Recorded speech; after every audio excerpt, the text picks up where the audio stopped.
Hello students, good afternoon. आपका जो 18 number chapter चल रहा था उसको आगे कंटिन्यू करते हैं।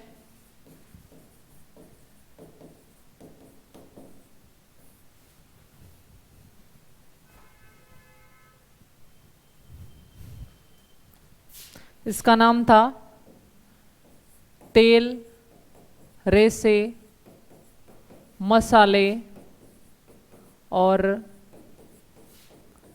औषधि उत्पादक पादप।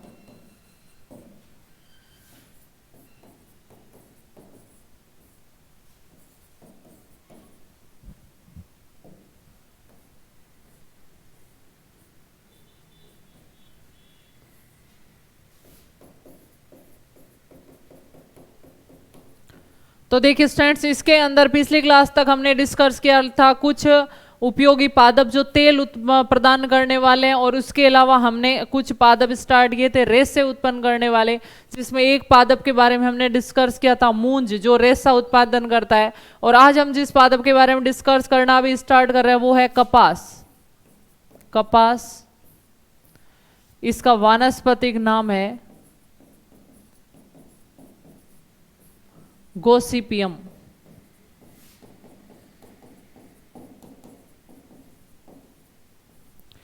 और इसका कुल है मालवेसी।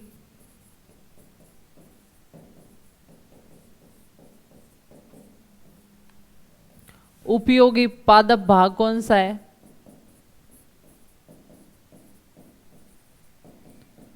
बाह्य फल भित्ति, जिस पर अतिवृद्धि के रूप में कपास बनता है। ठीक है। और उसके अलावा कपास के बीजों से फल भी तेल भी निकलता है। तेल,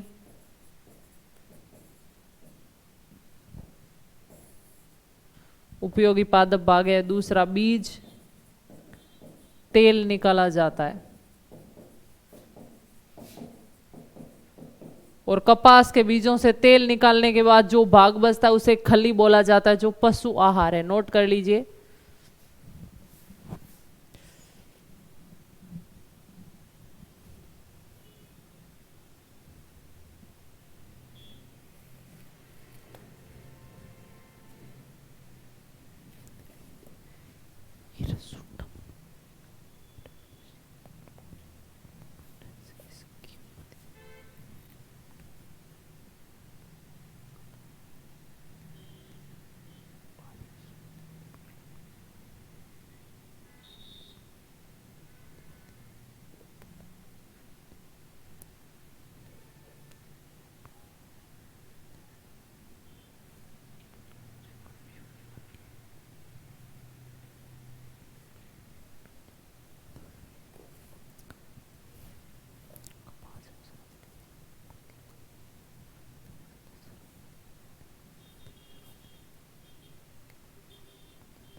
अब देखिए, जो कपास के रेशे होते हैं, इस आधार पर कपास की 4 प्रकार की प्रजाति पाई जाती है। वो कौन कौन सी होती है?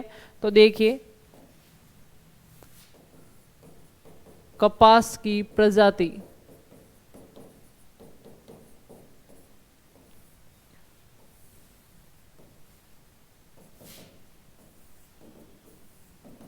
देखिए सबसे पहली जो कपास प्रजाति है वो है गोसिपियम,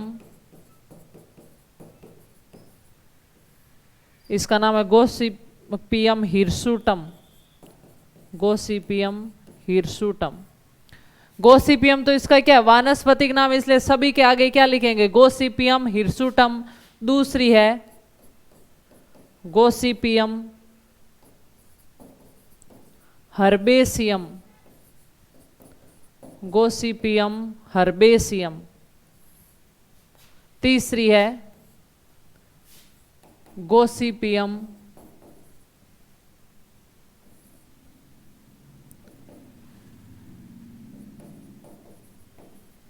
आर्बोरियम, और चौथी है गोसिपियम, गोसिपियम बोरबेडम।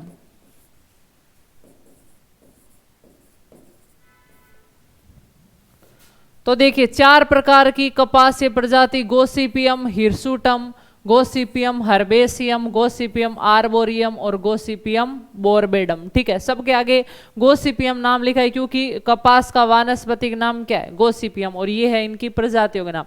अब इन चारों में अंतर क्या है, इसकी सर्वाधिक पैदावार की जाती है, इसकी सर्वाधिक पैदावार होती है,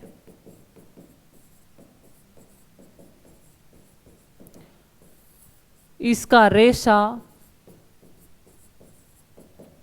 लंबा पतला तथा सफेद होता है।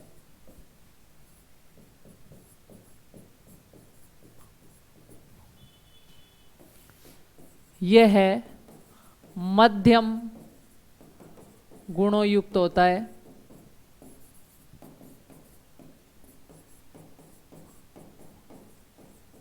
और इसके रेशों को अप्पाम कहा जाता है, इसे अप्पम कहा जाता है।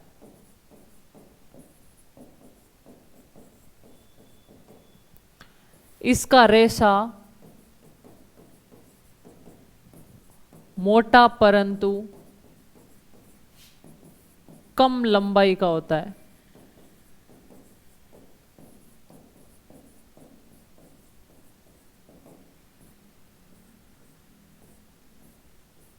ठीक है, और गोसिपियम बोरबेडम यह सबसे बढ़िया किस्म का, बढ़िया किस्म का रेशा होता है।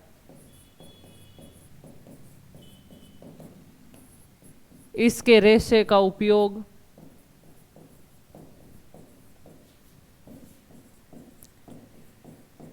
बनियान, होजरी का सामान तथा मुलायम तौलिया बनाने में होता है। ठीक है, तो चारों प्रकार नोट कर लीजिए, कपास की चारों प्रजातियां और उनके उपयोग।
नेक्स्ट हम नोट करते हैं कि जो रेशे होते हैं वो दो प्रकार के प्राप्त होते हैं। एक तो लंबे रेशे प्राप्त होते हैं जिनका व्यापारिक उपयोग होता है, उन्हें लिंट बोला जाता है। और एक उनके साथ छोटे छोटे रेशे वो निकलते हैं जो ज्यादा व्यापारिक उपयोग के नहीं होते, उन्हें फज बोला जाता है। तो देखिए, और ये जो रेशे निकलते हैं वो कपास की अतिवृद्धियों से निकलते हैं। नेक्स्ट पॉइंट, कपास के बीजों की अतिवृद्धियों से कपास के रेशे प्राप्त होते हैं।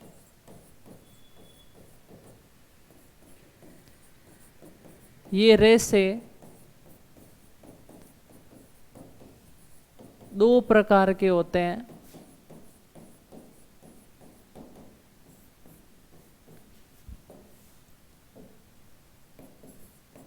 लिंट और दूसरे हैं फज।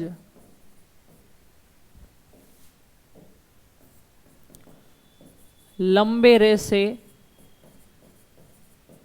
जो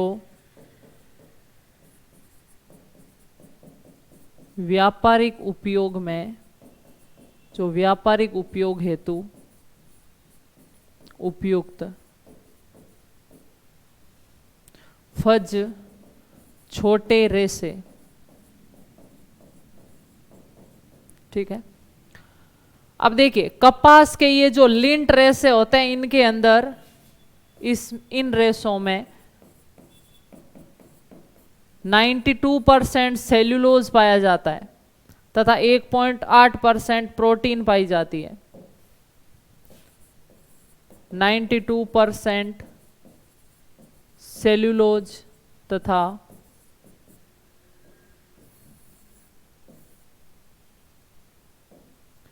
1.8% प्रोटीन पाई जाती है।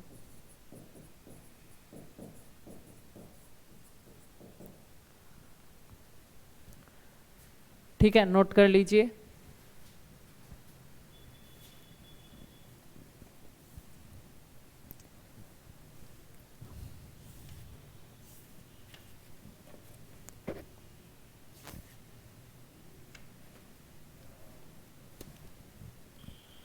फिर हम देखते हैं कि जो कपास का पादप है इसके क्या क्या उपयोग होते हैं हमारे लिए। तो देखिए,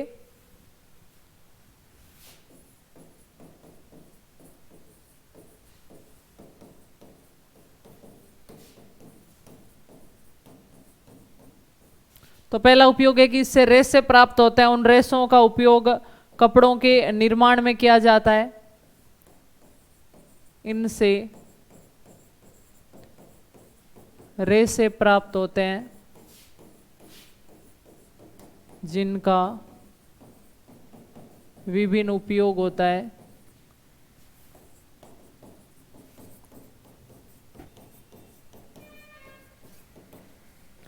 इनके बीजों से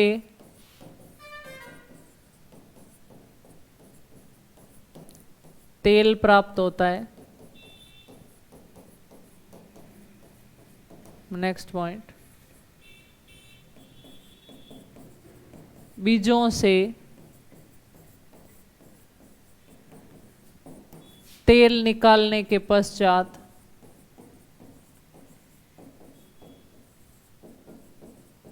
शेष बचा भाग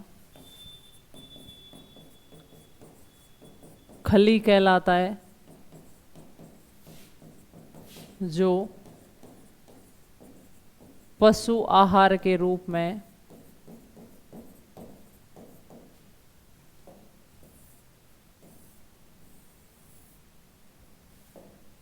प्रयुक्त होता है।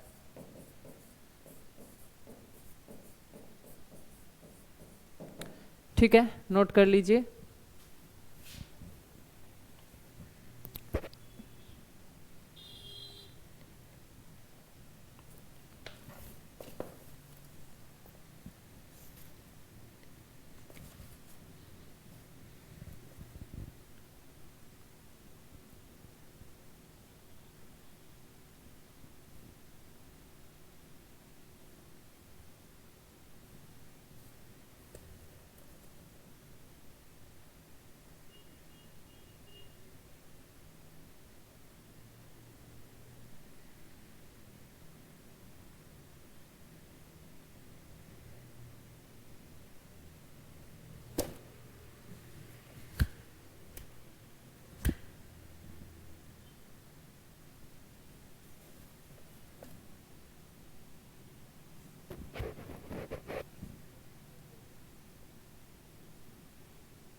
तो स्टूडेंट्स कपास के बाद अगला जो रेशा उत्पादन करने वाला पादप वो है सन या सनई भी बोला जाता है उसे।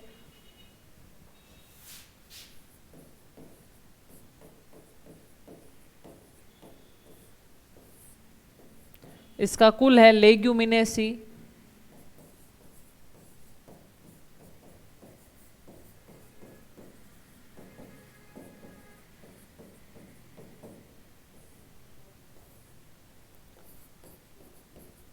सन पादप का उपयोग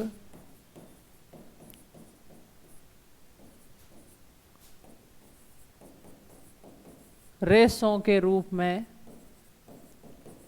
तथा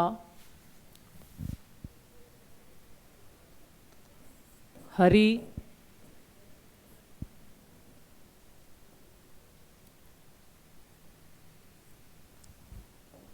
मुख्यतः उपयोग किसके रूप में किया जाता है?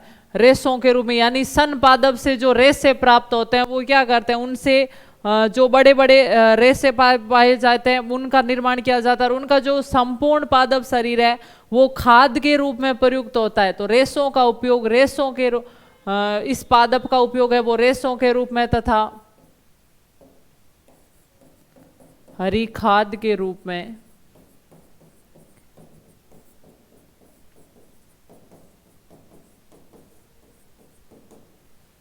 देखिए इस पादप से जब रेशे प्राप्त किए जाते हैं तो क्या किया जाता है, पादप के सब भाग को लेकर उसको पानी में डुबो दिया जाता है। 6-7 दिन तक वो पादप भाग है वो पानी में पड़े रहते हैं, फिर वो सड़ने गलने लगते हैं। क्लोस्ट्रीडियम बोटुलिनियाई नाम का बैक्टीरिया होता है, उनको सड़ाले गलाले का काम किया जाता है। जब वो सड़ने गलने लगता है तो रेशों को पादप भाग से अलग कर लिया जाता है और फिर उनको धोकर सुखाकर संपूर्ण रेशे बना लिए जाते हैं, जिनका उपयोग रस्सियां बनाने के अंदर किया जाता है।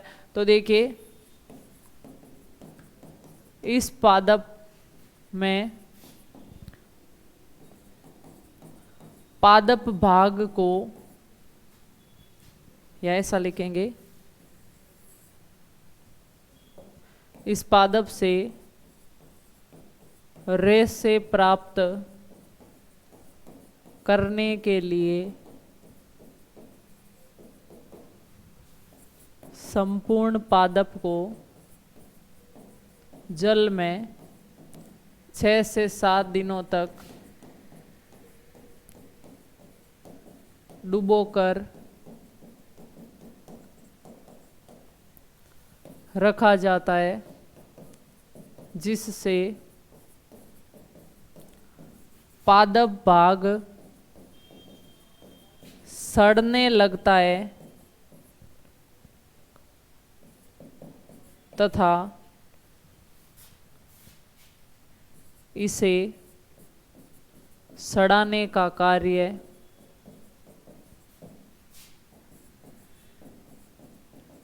क्लोस्ट्रीडियम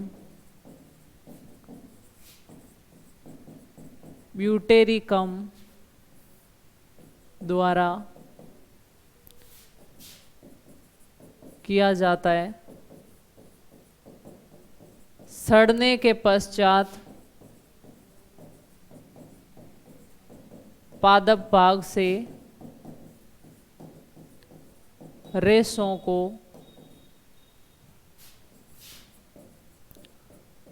अलग कर लिया जाता है तथा उन्हें धोकर सुखाकर उपयुक्त रेशे प्राप्त कर लिए जाते हैं।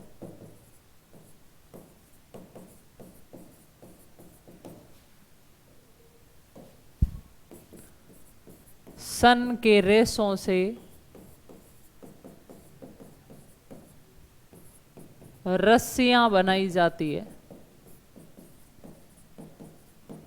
रस्सियां बनाई जाती है। ठीक है, नोट कर लीजिए।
तो स्टूडेंट्स इसके बाद जो हम पढ़ते हैं ये तो रेशो वाले पार्ट हुए। सबसे पहले हमने पढ़े थे जो पादप भाग थे वो तेल उत्पादन करने वाले, दूसरे हमने पढ़े रेशे उत्पादन करने वाले, और अब हम पढ़ेंगे पादप भाग जो मसाले उत्पन्न करने वाले।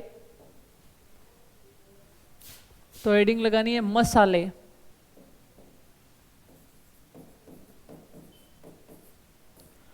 पादपों से प्राप्त वे पदार्थ जो कठोर तथा विशिष्ट गंध युक्त होते हैं क्या कहलाते हैं? मसाले कहलाते हैं।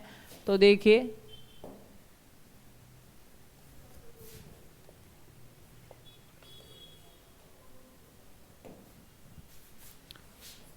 पादपों से प्राप्त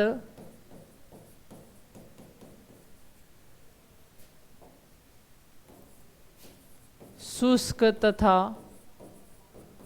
कड़े पदार्थ मसाले कहलाते हैं। और ये परिभाषा मसालों के हिल नाम के वैज्ञानिक थे, उन्होंने दी थी। तो पादप देखिए हम मसाले देखते हैं ज्यादातर क्या होते हैं? शुष्क सूखे रूप में प्राप्त होते हैं, और इसके अलावा ये कड़े होते हैं, कठोर होते हैं, मतलब मृदु नहीं होते हैं, मतलब नमकीन या कड़वापन होता है इनके अंदर। तो वही पदार्थ क्या कहलाते हैं? मसाले। देखिए मसाले होते हैं वो भोजन को स्वादिष्ट बनाते हैं, पाचक बनाते हैं, लेकिन मसालों से ऊर्जा नहीं मिलती है और ना ये पोषक तत्व होता है इनके अंदर। तो ज़्यादा मसालों का सेवन करना शरीर के लिए हानिकारक होता है। ज़्यादा मसाले युक्त भोजन है वो शरीर के लिए नुकसानदायक होता है। ना तो इनके अंदर ऊर्जा होती है, कैलोरी नहीं देते बिल्कुल भी, और ना ये पोषक तत्व होते हैं, इनसे शरीर को ज़्यादा फायदा नहीं मिलता है। इनके सेवन से थोड़ा पाचक रस ज़्यादा निकलता है, भोजन का पाचन आसानी से हो सकता है, लेकिन कम से कम उपयोग करना चाहिए मसालों का। तो देखिए ये भोजन को स्वादिष्ट तथा पाचक बनाते हैं, यानी जिनका जल्दी से पाचन हो।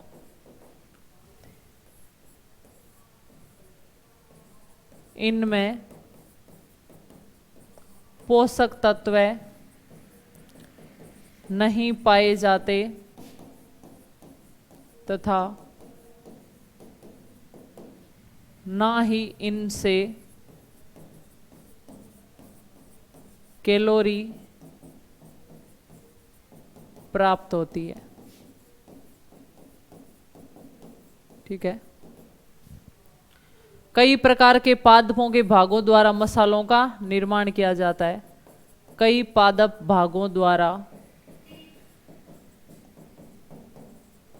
मसालों की प्राप्ति होती है।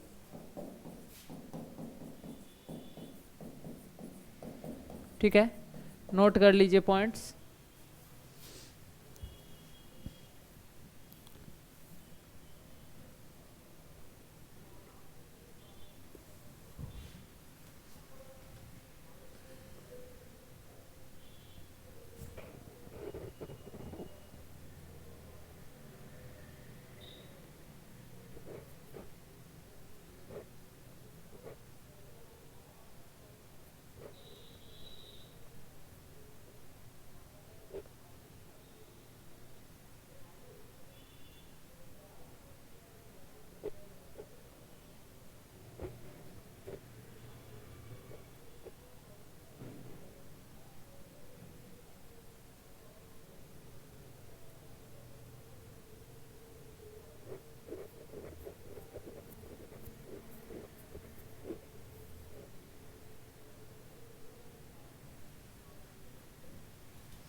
तो अब मसाले देने वाला सबसे पहला पादप हम डिस्कस करते हैं, लौंग।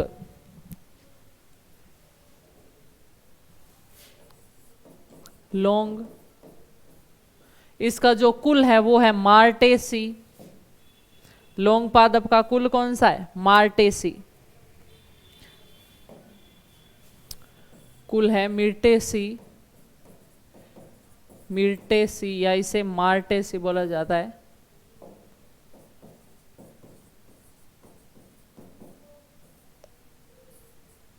लौंग पादप की पुष्प कलिकाओं से प्राप्त होता है। लौंग पादप की शुष्क पुष्प कलिका से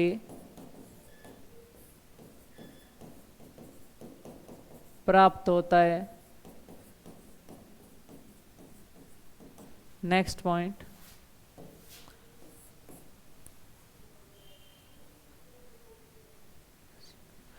जो लौंग का फल होता है उसमें तीव्र गंध होती है। लौंग में तीव्र तथा रुचिकर गंध होती है, जो एक वाष्पशील तेल के कारण आती है, जिसे यूजिनोल बोला जाता है। लौंग में तीव्र तथा रुचिकर गंध होती है, जो वाष्पशील तेल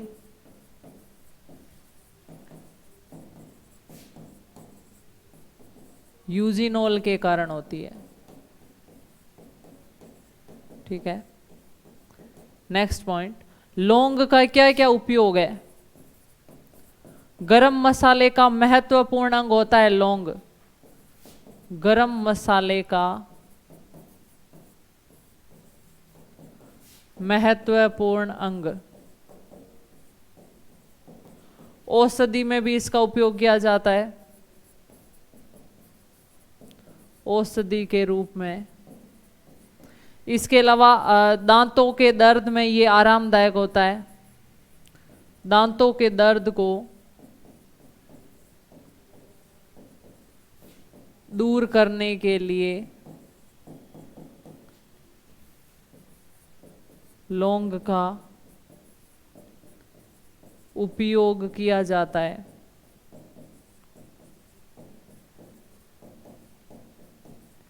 आया समझ में? तो पॉइंट कर नोट कर लीजिए लौंग के।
तो देखिए स्टूडेंट्स, लौंग मसाले के बाद हम डिस्कस करते हैं काली मिर्च।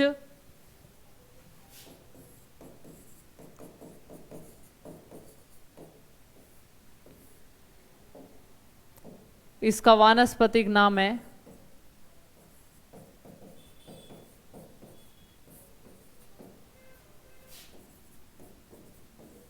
Piper nigrum.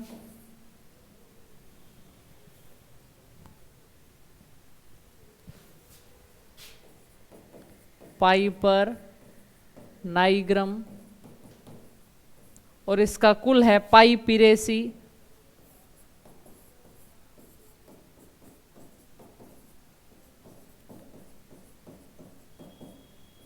कुल क्या है? पाइपिरेसी। उपयोगी पादप भाग कौन सा है?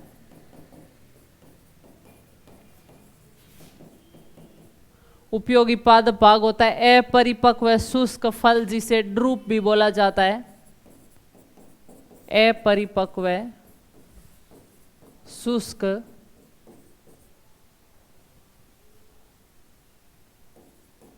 ड्रूप फल, जिसके बीज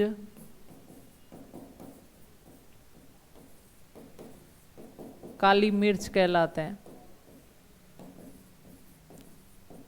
जिसके बीज काली मिर्च कहलाते हैं। ठीक है, नेक्स्ट पॉइंट, काली मिर्च का उपयोग क्या है?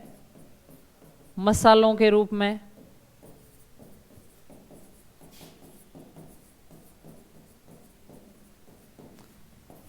सर्दी जुकाम में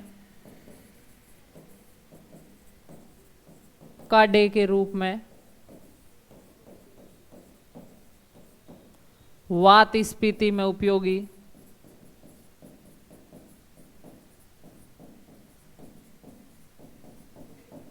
तो इस प्रकार जो काली मिर्च है इसके कई उपयोग होते हैं, नोट कर लीजिए पॉइंट्स।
तो स्टूडेंट्स, ये काली मिर्च तक हमने पार्ट कंप्लीट किया। इससे पहले लौंग काली मिर्च के बारे में देखा, और भी कुछ मसाले वाले पदार्थ बचते हैं जैसे मिर्च है, हल्दी है, तो उन सबको हम डिस्कस करेंगे नेक्स्ट क्लास में।